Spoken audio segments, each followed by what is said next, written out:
on Twitter is a gigantic victory for free speech and access to information. Listen, I get it, but the dude's right a lot. And even if he's not right a lot, you need to let people speak so people understand. Yeah. I agree with you. I am not a fan of Andrew Tate. I'm not a fan of Alex Jones, and I would defend their right categorically to go out there and do their thing. And if they say horrible shit that causes consequences, that's on them. So the Sandy Hook people took action, and for some of the things he said, fine. I agree or disagree. It's the fact that he was able to have free speech that resulted in him being called out for what he was talking about. There's a part of Alex Jones that got my attention yesterday. Joe Rogan was talking about him. And he said, when the guy has said crazy things, he is an alcoholic addict with bipolar disorder, and he was in altered states, according to Joe, when he made some of his more outlandish sort of pronouncements. As somebody that's worked in mental health, I don't want people to be held accountable for the rest of their lives for saying crazy shit when their brain isn't working right. That's exactly where I thought, as a liberal, that we're empathic and understanding about, people get sick and say things and want to apologize or say something different. And yet, no, condemned forever. Must be condemned forever. Interesting. Yeah, for all these people that are upset about these individuals that they don't like having an ability to speak and reach people, you should be more concerned about other people's ability to restrict people. Especially after what we just been through, where you have a whole. There were 2 doctors, I think, in Santa Monica. I mean, they were treating people with COVID early. I mean, they had empirical data. I mean, they were seeing people, and they did a press conference, and they were immediately silenced. And I was sitting there going, but the people silencing them aren't doctors. The people silencing them aren't treating anybody. The people that silence them have no idea. They're working with paper and data and spreadsheets. These doctors are doing. Not only that, there's a deeper problem here, which is that I would go to the mat to defend doctors' right to do what they think is on the best interest of their patient, particularly when they are doing no harm. A good doctor will put do no harm at the head of their priorities. And drugs like ivermectin, hydroxychloroquine, I knew they were inert, benign. I'd used them a million times. The hydroxychloroquine is one of the only drugs I'm aware of that is, by the American College of Physicians, advocated as a medication to be continued during pregnancy. It's so benign, it's so inert. And so these people who just learned how to pronounce the medication the next day have a profound opinion about it. That is disgusting. And they're interfering with doctors doing what they think is best on behalf of their patient. By the way, I don't really think they're very useful. I don't think. 3 great guests today that are friends of the show. First up, Chris Houck.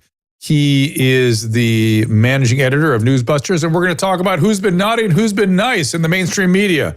A lot of naughty out there. Then Rob Henderson, the author of Troubled, a memoir of foster care, family, and social class. He is a social psychologist that has an amazing story. He was trained at Yale, but himself came out of the foster system.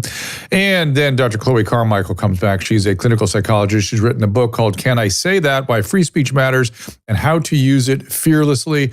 We're going to talk about mainstream media misbehaving and what we must all do to stand up for our First and Second Amendment rights. We'll be right back after this.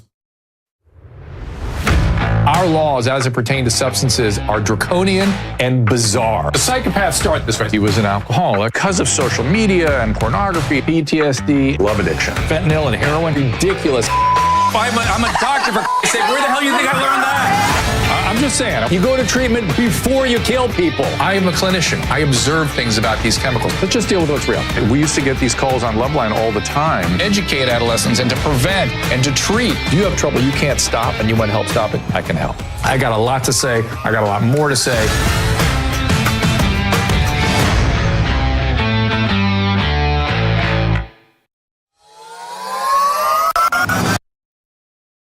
And I believe I said Chris Houck at the beginning. It is Curtis Houck.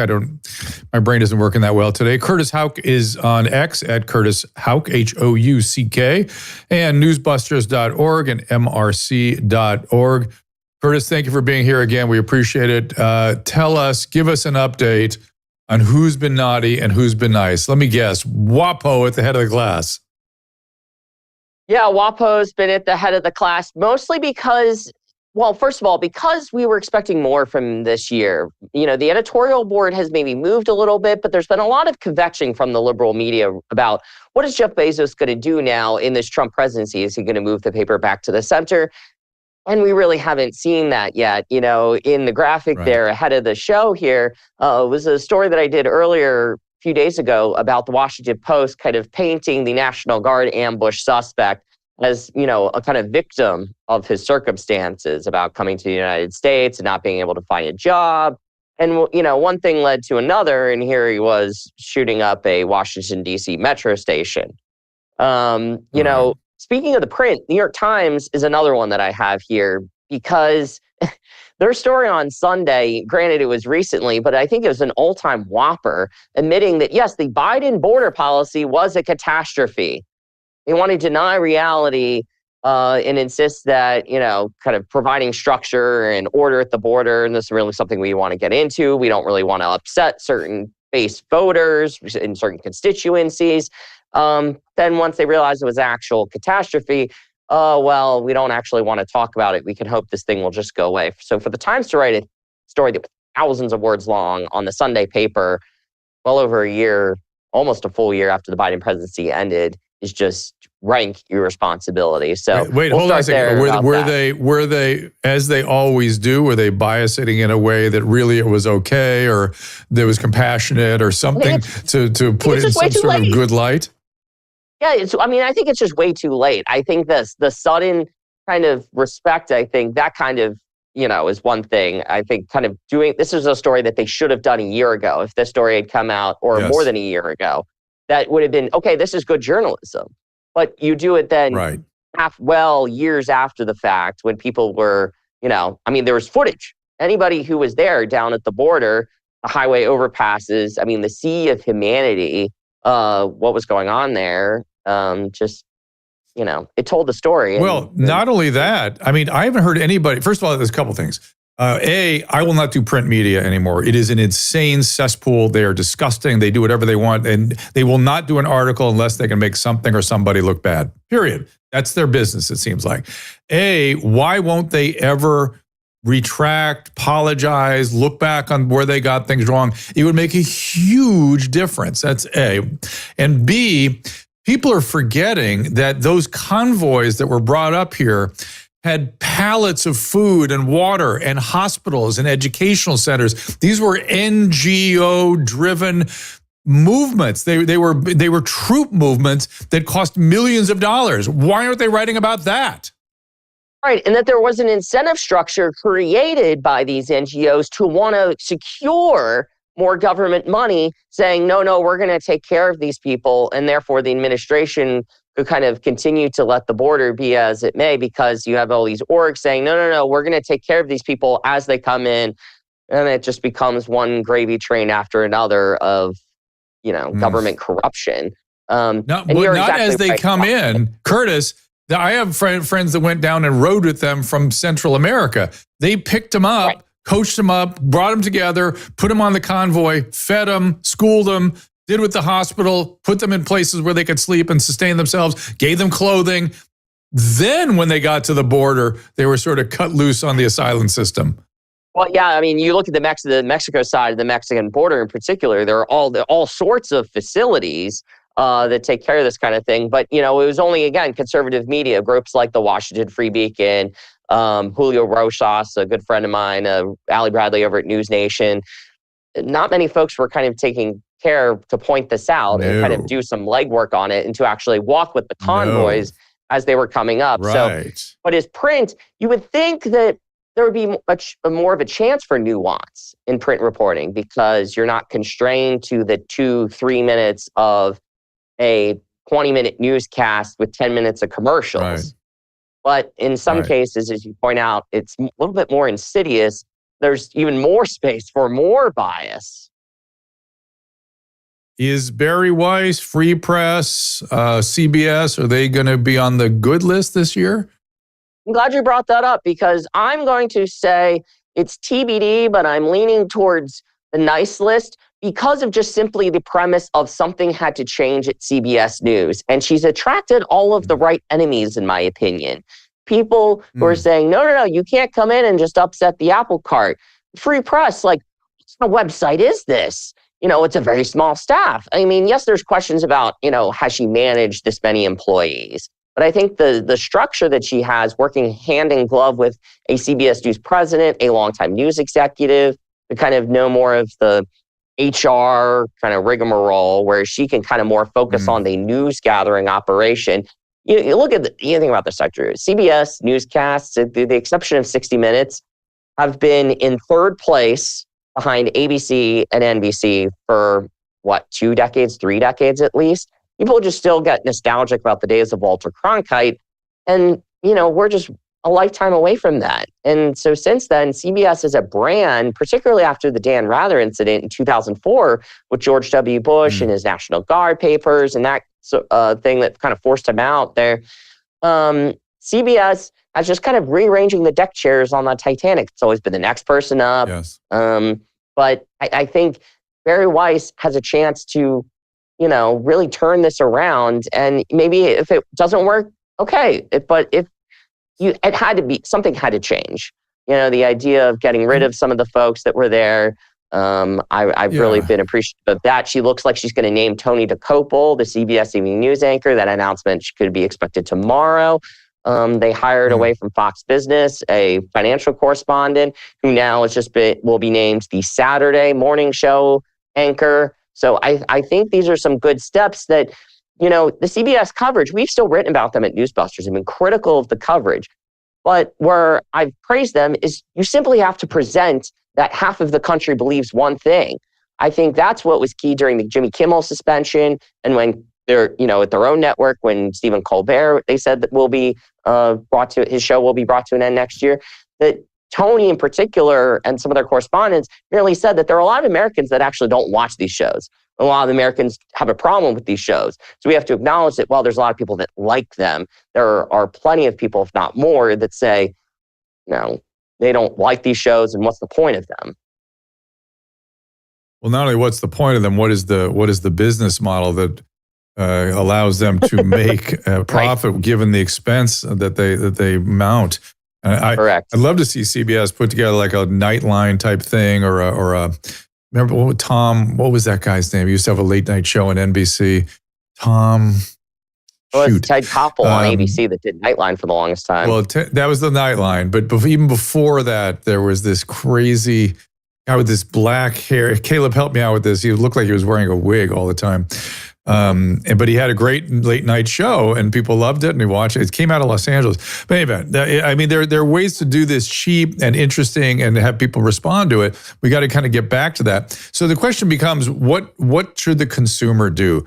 How do we defang the media and how do we support real quality stuff like Michael Schallenberger and Barry Weiss and Matt Taibbi and people who are really out there trying to present the truth?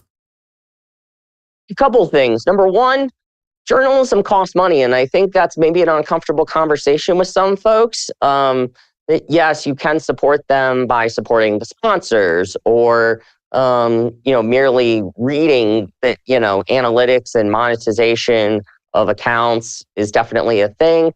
But for certain folks, you have to have payment. There is a paywall, I think, at a certain point. And Barry Weiss's Free Press is a good example that a lot of things that they put out are in front of the paywall or you just have to give them your email, but other times things are behind the paywall. At a certain point, the journalists need to be paid too, the people producing the work, and there's travel costs that are involved and research hours, manpower, and equipment. So I think that's one uncomfortable conversation I think that consumers more people need to come to grips with. I think it's getting better. But the other thing I would say is continue to do what you're doing. I've always said that the internet is a net positive because it allows such a huge diversity of resources in the barrier to entry, the barrier to kind of find out about the world around you has never been lower. So for all the negatives that you can talk about later in the show, which is, whereas before, if you wanted to know something, you had to go to your public library. Your family had to have the Encyclopedia Britannica.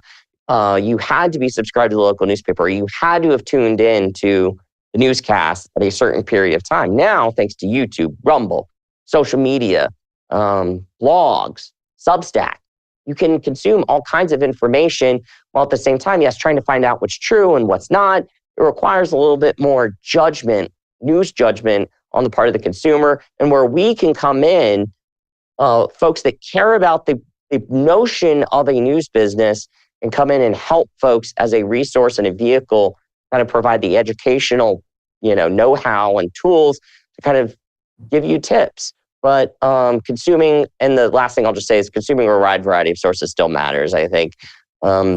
Knowing what people are saying. I've talked to you about this. I still subscribe to the Washington Post at home because I need to know what they're saying every day. And I find that valuable too.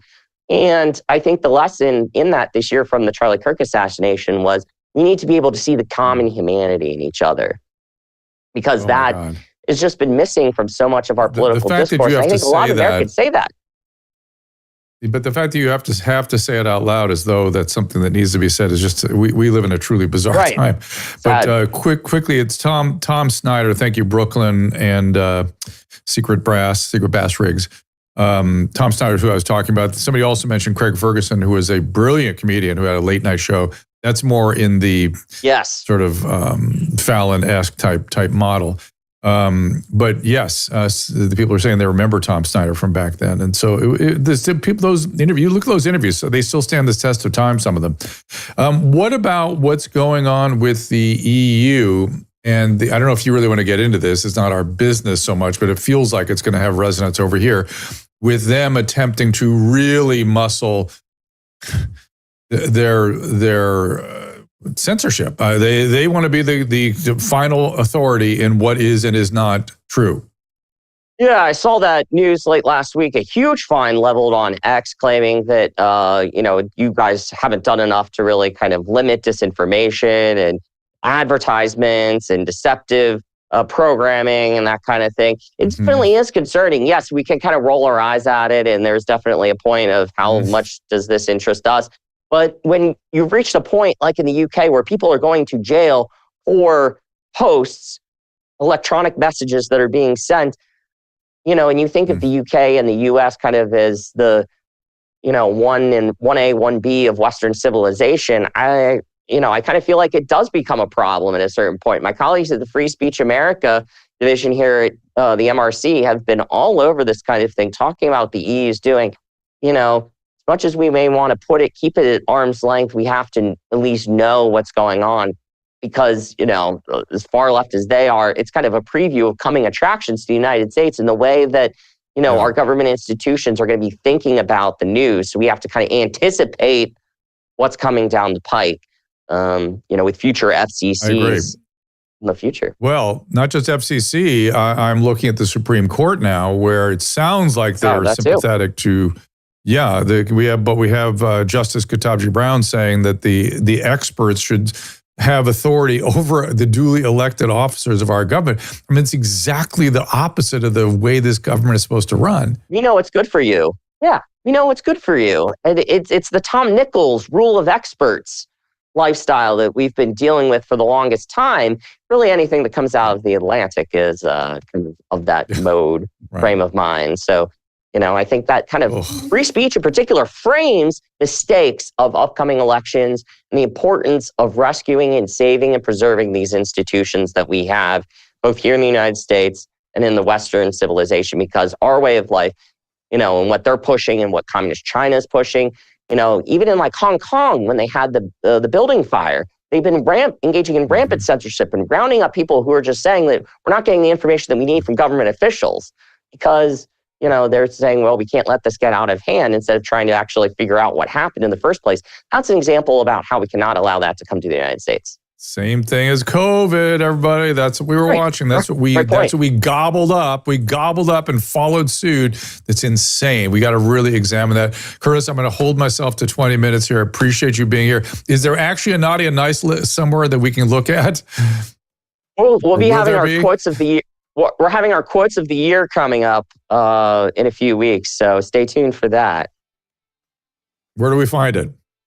It'll be at newsbusters.org. Last few years, we've named it the Don Lemon Memorial Quote of the Year. So stay tuned for that coming up. We'll have a winner and a couple runners-up. Oh, God. Great. Thank you, Curtis. In the meantime, follow Curtis Houck on X. It's CurtisHouck, and back in just a couple of minutes with Rob Henderson. Next year, the national debt is going to hit $40 trillion. As insane as that sounds, it's even worse when you consider unfunded liabilities for Social Security and Medicare. If our status as the world's reserve currency suddenly changes, our nation could collapse under the weight of its debt. And as we all know, there are many forces trying hard to take down that U.S. dollar. This is why thousands of Americans are moving portions of their retirement into physical gold and silver. Our friends at Augusta Precious Metals have put together a 3-minute report entitled Debt Will Hit $40 Trillion in 2026. Prepare your retirement now. It details how a self-directed IRA with real physical assets may be the best option in 2025. Go to drdrew.com/gold. That is DRDREW.com/GOLD, or text Drew, DREW, to 35052. That's 35052. And you'll get instant access to this crucial report. If you have $50,000 or more in your IRA, 401k, TSP, or other retirement accounts, consider our friends at Augusta Precious Metals to give you the information you need to make an informed decision about your retirement. It's fine to fight for our nation's future, but we all need to protect our own futures first. Read this important 3-minute report by visiting drdrew.com/gold. That is drdrew.com/GOLD. Or text Drew to 35052 and see what Augusta can do for you. That's brilliant. And thank you, Drew. Where's Dr. Drew? Where is he? Dr. Drew. Dr. Drew. If you've been watching our show, I suspect you know Rob Henderson. Rob K. Henderson on X. RobKHenderson.com. Entroubled is the book. A memoir of foster care, family, and social class. Do get it on Amazon. It is a great read. I've read it twice. And Rob, I appreciate you being here. Very quickly, why don't we discuss your history? Sure. Yeah. Well, thanks, Dr. Drew. Pleasure as always. So very briefly, my book, Troubled, covers my unusual trajectory into higher education. So I was born into poverty in Los Angeles. My mother suffered from addiction. I never knew my father. Bounced around 7 different foster homes all over Los Angeles. Eventually, I was adopted by this family. We settled in this working class town in Northern California called Red Bluff. And from there, I witnessed a lot of family dysfunction, divorce, separation, family tragedies, financial catastrophes. I fled as soon as I could. I was 17. I graduated from high school with a 2.2 GPA. Was a very unfocused student. Still proud of that. And I enlisted in the U.S. Air Force, and with some hiccups and some setbacks along the way, eventually got to Yale, where I studied psychology on the GI Bill, and then went off to the University of Cambridge and got a PhD with the support of the Gates Cambridge Scholarship. And now I'm a senior fellow at the Manhattan Institute, and I write regularly on Substack and for various other outlets as well. And I mentioned in the book, I was a huge fan of Loveline as a teenager. I mentioned Dr. Drew in one of the middle chapters. So every time I join you on your show, it's a surreal experience. Well, I'm glad we can contribute to some. It was my idea this time. To you feeling like you're I missed you. surreal. But what I miss you too. What do we do? I read your stuff. I read your Substacks. I read your material. You wrote a thing yesterday, I think, about being a writer in the age of influencers. And today the theme really is though about free speech and the importance of speaking up and what has been going on in this country and the world really, where some of the cognitive psychologists have been saying that there's been this bottom-up distortion of reality, and this is always how bad things happen.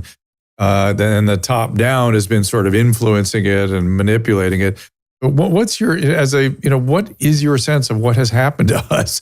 What do we do to move it in a healthier direction?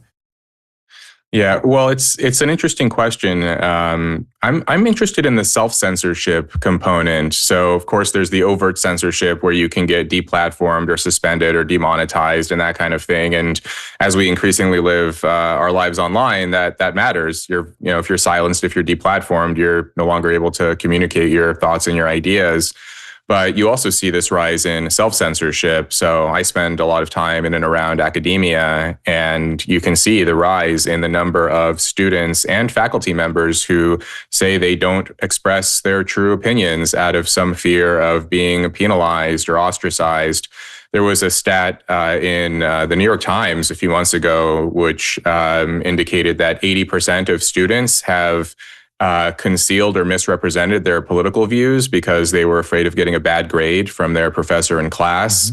Mm-hmm. But then when I speak to college students, they say that their main fear comes from their peers, from other students. Mm-hmm. So they self-censor and stifle because they don't want to be ostracized or insulted on social media or unpersoned in some way. And when I speak with some academics who are unbothered by this, they say things like, well, self-censorship has always existed. There have always been taboo things that we haven't been allowed to say and this kind of thing. But my response to them is always, well, why is it increasing? If you go back to 2011, something like 60% of students will said that they would self-censor their views. Some half of students, maybe a few more than half. Whereas now, depending on this survey you look at, it's anywhere between 80 and 90% of students say they self-censor. So why has it jumped so much? If this has always existed, what's changed between now versus 15 years ago? And I think a lot of people are aware the political currents have changed and people are growing fearful. Although there does seem to be maybe a little bit of what people call the vibe change, the vibe shift over the last maybe year or two. Elon Musk taking over X has been a great thing, I think, for free speech and for some of the other platforms as well. Substack, which I'm active on, you can actually speak your mind and actually compete in the marketplace of ideas and share your actual thoughts and opinions. And yet we live in a time, to your point about how it's been progressing and how it's sort of peer-motivated censorship. I think back in my day, the censorship that you would do to your professor was sort of what we used to call grade grubbing. You tell the professor what you knew the professor wanted to hear to get a better grade. You didn't really believe it. You didn't think about it. You didn't worry about your peers. Now it's gotten into what's wrong with me if I don't believe the way this guy believes. I certainly can't admit that I have doubts to my peers. That is that's hypnosis. That's persuasion. That's propaganda. That's sick. That's really, that's the opposite of what this country is about. And yet you're right. There has been sort of a vibe shift, but I think there is actual fear. There's actual fear still that in expressing oneself, and we're going to get into the individual censorship with Chloe in just a minute. Chloe Carmichael is a clinical psychologist, which is fear that when some other force gets into power, you might literally be in danger in the United States of America from things you had said years before. And by the way, COVID was a great example of that. I'm still dealing with that. Well, I'm not anymore because it's so clear now I was right. But I dealt with that shit for years. And certainly within the medical sort of, again, the academic ensconced belief system, you have to toe this one line. We're seeing it again with the vaccines, even though RFK Jr. is one of the most popular political figure. He's the most popular political figure in the country. There are people out there saying he's anti-science, he's anti-everything, attacking him when they're just trying to be deliberate in their recommendations based on currently available science. What do we do with this sense in this country that things could go bad again? Yeah, well, and this is something that people, we have a short memory. It's astonishing to me because back during the peak of wokeness and cancel culture, 2020, 2021, people were digging up old social media posts from 10, 15 years prior and saying, you posted this thing 10 years ago, and so we're going to cancel you now. And now that we have this vibe change and people are being honest again, or at least more honest than they were, they seem unbothered by the possibility that 5 years from now, 10 years from now, if the pendulum swings, everything you're saying right now in this moment might be used against you once the vibe shifts once again. And so you have maybe this temporary freedom. Yeah, you have this temporary freedom, but a lot of it comes from young people. So I mentioned earlier that, yes, students will misrepresent their views to please their professors, but you're also seeing professors misrepresent their views to please their students because they're terrified of being canceled or hounded off campus or being pressured to resign. And so you're seeing it in every direction. And it's concerning what's happening with young people. That it's young people who are the most enthusiastic, seemingly, about a lot of this stuff. There was a survey from Eric Kaufman, who's a political scientist, who found that even when you control for political orientation, academics under 30 are far more censorious than academics who are older, in their middle age and above. And so even though they both might identify politically as being the same in terms of their willingness to deplatform or silence or even go to extreme measures like coercion or physical intimidation or violence, it's young people who are pushing this and who are promoting it. Are there any data suggesting that shift is changing amongst young people? I keep hearing that they are shifting in some way, but it's kind of a mixed bag, I think.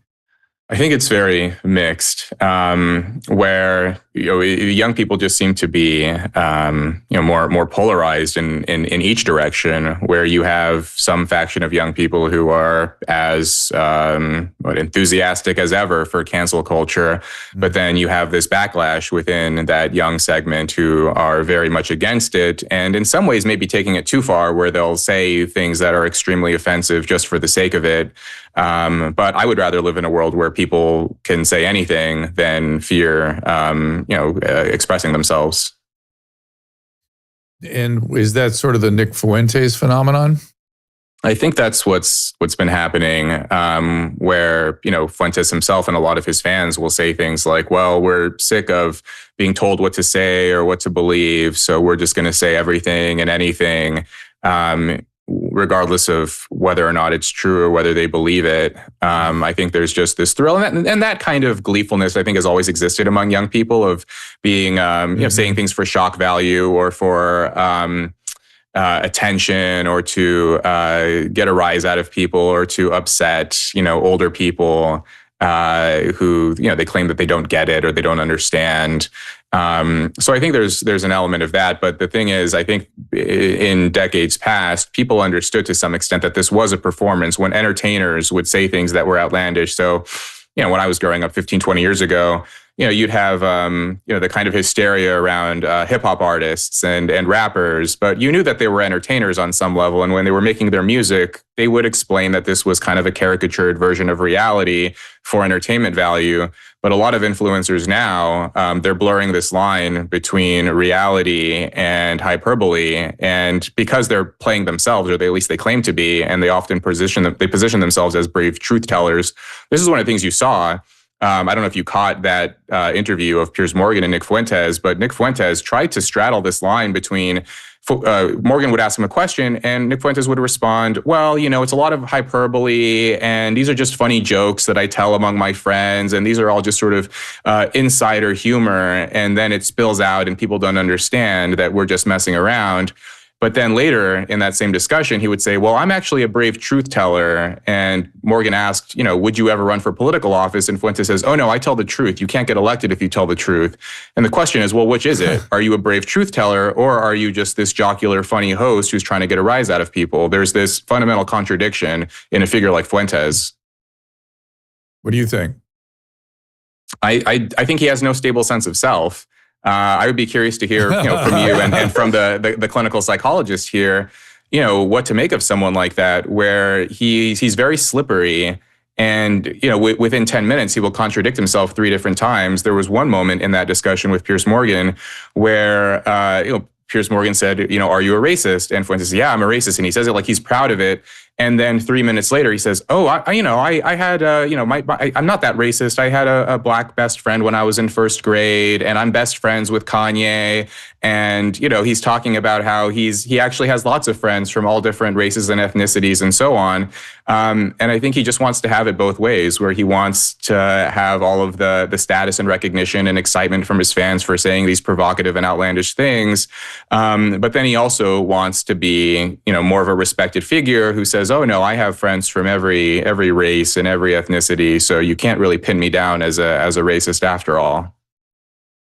So, Chloe, stand by. I may bring you in here just a second to talk about whether Nick Fuentes has a stable sense of self or not. But I'm just thinking about the way he frames himself. I had to do some work reporting on something with the old Jerry Springer shows, and I had to watch a bunch of those shows. And that's exactly what the guests were doing. They were just like him.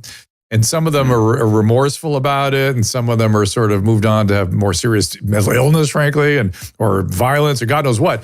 But at the time, they were just, the show kind of went too far. They had actually young people on there saying these horrible things, but it was just to be on the show, so to speak. It was just to create the circus. And even though they would kind of defend it in a weird way, like you say, there was no stable sense of who they were and what they believed. They just were doing something there to get the outcome that they wanted. It's weird. Yeah. Yeah, the North Star is just attention, I think. It's not, these are my principles, or here's the vision I have for the country or for society, or here's a path, a more constructive path forward. It's, I'm just going to say whatever might, get someone to clip this interview and make this little thing go viral, or get, a rise out of the other fans. Yes. Yeah, he's kind of a modern shock jock. Jillian.